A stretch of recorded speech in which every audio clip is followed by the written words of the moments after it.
if Bharatiya Janasangh or the Communist Party of India had formed the government after first general election, in which respect would the policies of the government have been different?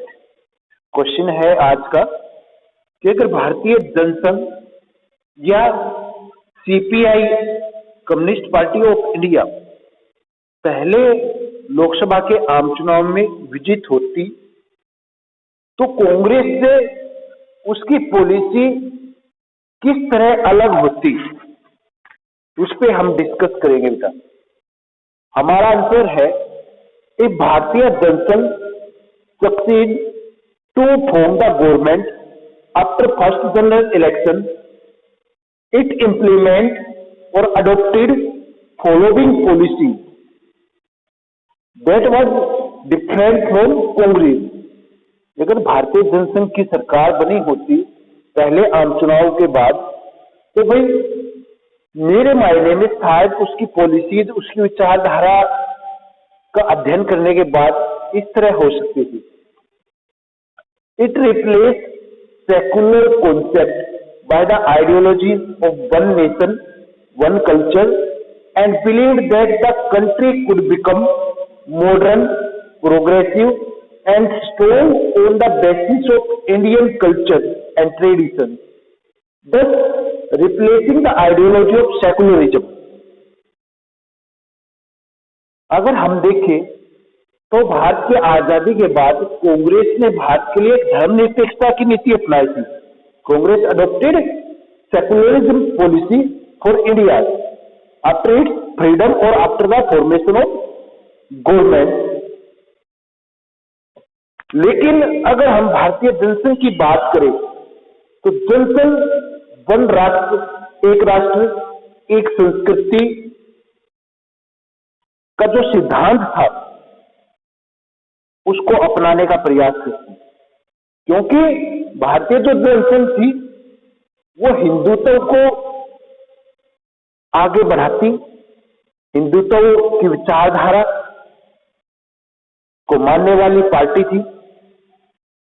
ये जो party थी भारतीय जनसंघ, अगर इसकी सरकार बनी होती तो ये भारत को आधुनिक और प्रगतिशील बनाने के लिए जो भारतीय संस्कृति थी, भारतीय परंपरा थी, जो हिंदुत्व से सीधी सीधी जुड़ी हुई थी, उसको अपनाने का प्रयास करती।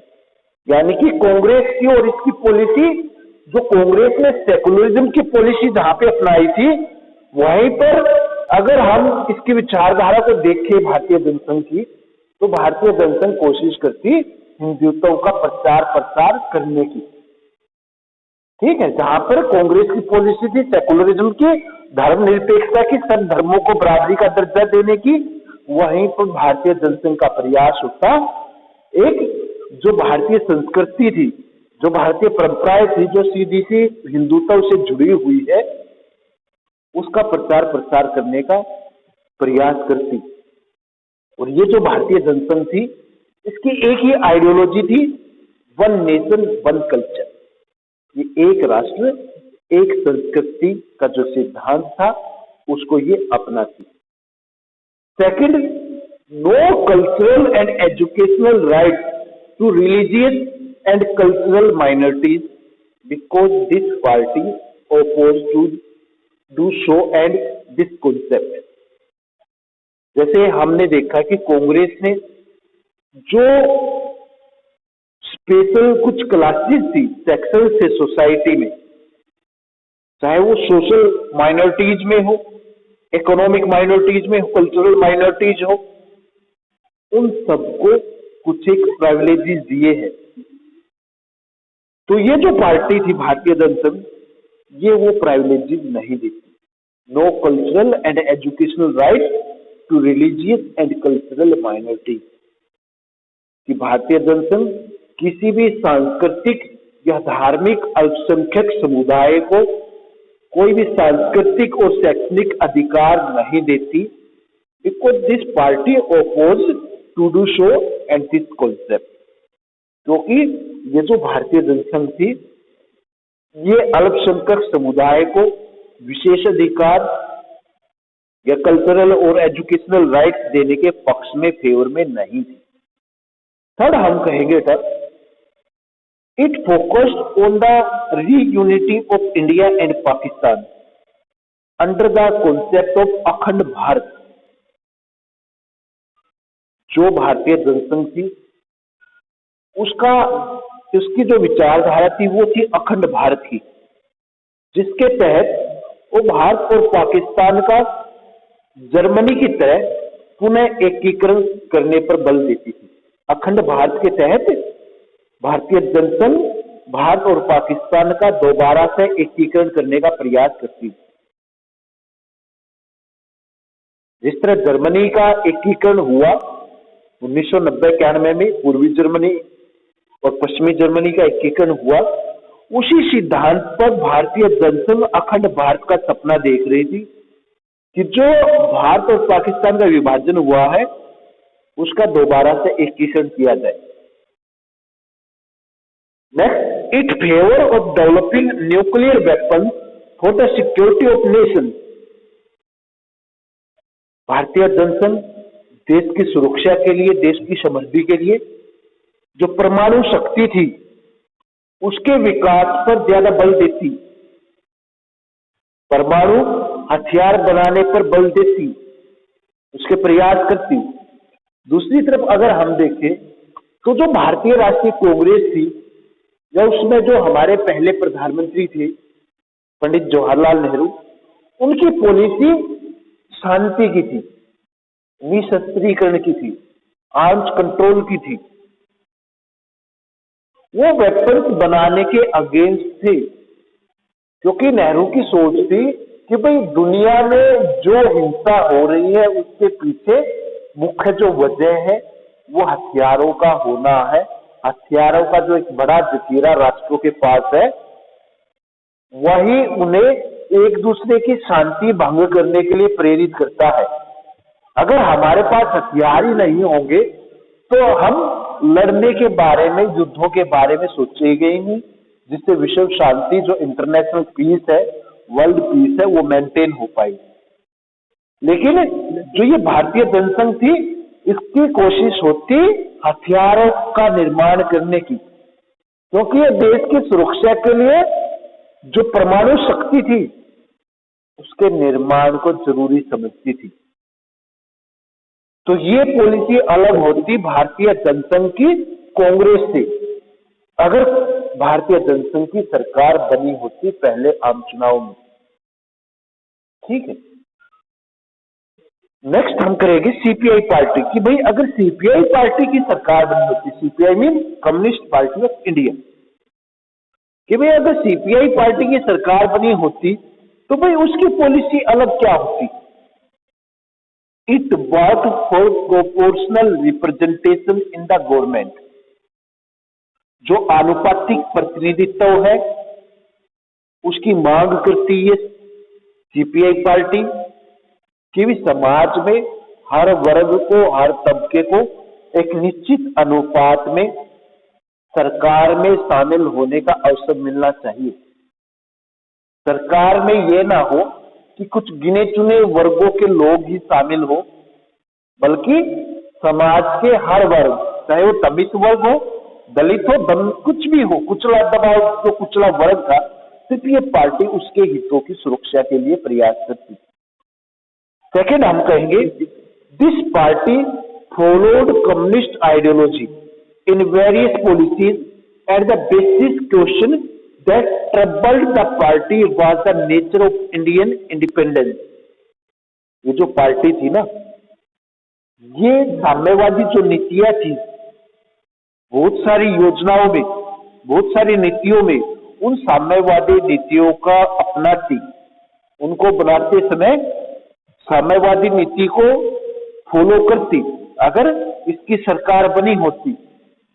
हालांकि कांग्रेस ने भी साम्यवादी नीतियों का अनुपालन किया था देश में सरकार बनाने के बाद, लेकिन उसने अपनी इकोनॉमी को मिक्स इकोनॉमी रखा, ना तो कैपिटलिस्ट में बदला और ना ही पूरी तरह कम्युनिस्ट में बदला। कांग्रेस ने एक बीच का रास्ता निकाला, एक मिक्स जो इकोनॉमी थी, दोनों ही जो इकोनॉमी थी, दोनों जो मॉडल थे विकास के, उनके बीच का एक रास्ता निकाल लिया। दोनों के जो अच्छे सिद्धांत थे वे हमने ले लिए और अपनी कंडीशन, अपनी सिचुएशन, अपने सर्कमस्टेंसेस के अनुसार वो अडॉप्ट कर लिए हमने। ना तो अपना जो डेवलपमेंट का मॉडल है वो पूरी तरह कैपिटलिस्ट मॉडल है और ना ही कम्युनिस्ट मॉडल है। आजादी की शुरुआत में अगर देखा जाए, सरकार ने कम्युनिस्ट मॉडल को ज्यादा फेवर किया, लेकिन धीरे धीरे 1990 के दशक के बाद जो सरकार थी, जब उसे लगा कि सार्वजनिक क्षेत्र का पूरी तरह विकास हो चुका है, तो उसने निजी क्षेत्र को भी प्राथमिकता देनी शुरू की। जो कैपिटलिस्ट मॉडल था वो अपनी इकोनॉमी में हमने चेंज करके वहां पर हम एलपीजी की पॉलिसी लेके आए, लिबरलाइजेशन, प्राइवेटाइजेशन, ग्लोबलाइजेशन की। ठीक है, तो ये जो पार्टी थी जेपीआई, अगर इसकी सरकार बनी होती तो ये सिर्फ कम्युनिस्ट जो पॉलिसी थी, कम्युनिस्ट जो आइडियोलॉजी थी उसको फॉलो करती, जैसे चाइना में। थर्ड हम कहेंगे, it emphasis on control over electronic mass media bye N autonomous body और कॉरपोरेशन। कि अगर भाई सीपीआई पार्टी की सरकार बनी होती तो ये जितने भी मास मीडिया के संसाधन है, जितनी भी स्वतंत्र निकाय है, प्रेस है, मीडिया है, उन सबको अपने नियंत्रण में रखने का प्रयास करती। जैसे चाइना में कि स्वतंत्र ना तो प्रेस होती, इंडिपेंडेंट जो प्रेस मीडिया है अब भारत में, या पहले आम चुनाव के बाद जैसे कांग्रेस ने उनको आजादी दी, तो सीपीआई शायद मास मीडिया के रिसोर्सेज को, मीन्स को इतना ज्यादा फ्रीडम नहीं देती, इतनी ज्यादा ऑटोनॉमी नहीं देती। लास्ट हम कहेंगे, Communist Party of India was not in favour nuclear weapons and automatic test. जो ये सीपीआई पार्टी थी, ये हमारे लिए जो परमाणु शक्ति थी उसको बनाना नहीं चाहती थी। ये परमाणु शक्ति का विरोधी थी। परमाणु जो हथियार थे, परमाणु जो शक्ति है, उसका विरोध ये पार्टी करती। अगर इसकी सरकार बनी होती तो ये कोई ऐसा प्रयास नहीं करती जिससे देश में परमाणु जो परीक्षण है या जो परमाणु शक्ति है वो विकसित की जाए। तो भाई इन मामलों में सीपीआई की और जो भारतीय जनसंघ थी उसकी जो पॉलिसी है वो शायद थोड़ी सी डिफरेंट होती कांग्रेस से। अगर हम दूसरी चीज बात करें, जो भारतीय जनसंघ थी उसकी आइडियोलॉजी की, जो भारतीय जनसंघ थी उसकी क्या आइडियोलॉजी रही है, हम देखें बेटा। पहली चीज, ये जो भारतीय जनसंघ थी इसकी स्थापना कब हुई? Bharatiya Jansangh formed in 1951 by Shyama Prasad Mukherjee. जो श्यामा प्रसाद मुखर्जी थे उन्होंने 1951 में भारतीय जनसंघ की स्थापना की थी। ठीक है। दूसरी चीज, it's lineage however can be traced back to the राष्ट्रीय स्वयं Sevak Sangh RSS and the Hindu Mahasabha before independence. अगर हम देखें ना, एक नजर दौड़ा के अपने इतिहास पे, तो हमें मिलेगा कि जो भारतीय जनसंघ की जड़ें थी वो जड़ें आरएसएस से जुड़ी हुई है। आज भी नाम सुनते होंगे ना आरएसएस, जो हमारे भारतीय जनता पार्टी के लीडर्स हैं, उनका तुमने कई बार जिक्र सुना होगा कि आरएसएस के लीडर्स है। तो आरएसएस कट्टर जो हिंदू है उनकी पार्टी है, कट्टर हिंदूवादी विचारधारा का समर्थन करती है। दूसरी चीज, जो हिंदू महासभा थी जिसकी स्थापना 1915 में की गई थी आजादी से पहले, उसमें हम इसकी जड़ों को ढूंढ सकते हैं। It believed one country, one culture and one nation ideology. ये जो पार्टी थी इसकी जो मेन आइडियोलॉजी थी वो थी one party, one culture and one nation. एक पार्टी, एक संस्कृति और एक राष्ट्र की जो विचारधारा थी उसको मानने वाली ये पार्टी थी। एक नंबर के सवाल में कई बार पूछा जाता है कि भाई ये विचारधारा किस पार्टी से संबंधित है। ठीक है, उसके बाद it believed that the country could become modern, progressive and strong on the basis of Indian culture and tradition. इस पार्टी का विश्वास था कि भाई भारत प्रगतिशील, विकसित बन सकता है जब भारत जो भारतीय संस्कृति है, इसकी जो परंपराएं है उसको अपनाए, कि हम भारतीय संस्कृति, भारतीय परंपराओं के दम पर, बलबूते पर देश को विकसित और प्रगतिशील बना सकते हैं। It focused on the reunity of India and Pakistan under the concept of Akhand Bharat. अखंड भारत के तहत भारतीय जनसंघ भारत और पाकिस्तान का पुनः एकीकरण करने का प्रयास करती। अखंड भारत का सपना था जिसके तहत भारतीय जनसंघ भारत और पाकिस्तान का फिर से एकीकरण करने की कोशिश करती। उसकी यह मुख्य विचारधारा थी। It favour of developing nuclear weapon for the security of nation, कि भाई जो देश का विकास था, देश की समृद्धि थी, उसको करने के लिए भारतीय जनसंघ परमाणु शक्ति, परमाणु परीक्षण करने का प्रयास करती है, परमाणु शक्ति को पाने का प्रयास करती। It oppose reservation to weaker section and religious minorities groups. ये जो पार्टी थी, ये अल्पसंख्यक जो समुदाय है, ये समाज के कमजोर तबके हैं, उनके लिए जो हमने रिजर्वेशन का प्रावधान कर रखा है उसका विरोध करती, थी ये party. It believed in a secular state and want to establish Hindu religion as a national religion. ये जो पार्टी थी ना, भारतीय जनसंघ, ये हिंदू जो धर्म था उसको प्राथमिकता देती थी और हिंदू धर्म को भारत का राष्ट्रीय धर्म बनाने का प्रयास करती, क्योंकि ये पार्टी सेकुलर स्टेट में बिलीव नहीं करती। उसके बाद हम कहेंगे Bharatiya Janata Party traces its roots to the Bharatiya Jana Sangh. जो आज हम देख रहे हैं बीजेपी, भारतीय जनता पार्टी, उसकी जो जड़ है वो भारतीय जनसंघ में दबी हुई है, भारतीय जनसंघ से जुड़ी हुई है।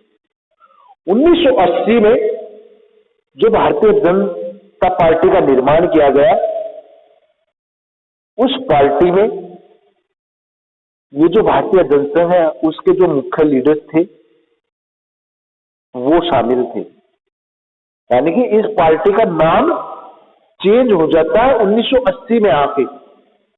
इसके आइडियोलॉजी, इसके लीडर वही रहते हैं, बस भारतीय जनसंघ से ये अपना नाम धारण कर लेती भारतीय जनता पार्टी। फिर हम कहेंगे Bharatiya Jana Sangh oppose article 370 which provide Jammu and Kashmir a special status in Indian Union और इंडियन टेरिटरी। भारतीय जनसंघ जो हमने जम्मू कश्मीर को अनुच्छेद 370 के तहत विशेष राज्य का दर्जा दिया था, उसका विरोध करती।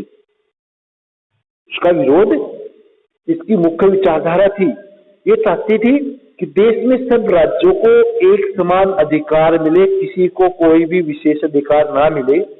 और उसके तहत जो हमने जम्मू कश्मीर को एक विशेष राज्य का दर्जा दे रखा था धारा 370 के तहत, जिसको बाद में बीजेपी गवर्नमेंट ने अभी 2 साल पहले हटाया है, उसका ये शुरुआत में विरोध करती थी। ठीक है, अगर हम लीडर की बात करें तो Shyama Prasad Mukherjee, Deendayal Upadhyaya and Balraj Madhok, these were the famous leaders of Bharatiya Jansangh. ये भारतीय जनसंघ के मुख्य कुछ एक लीडर्स थे, नेता थे।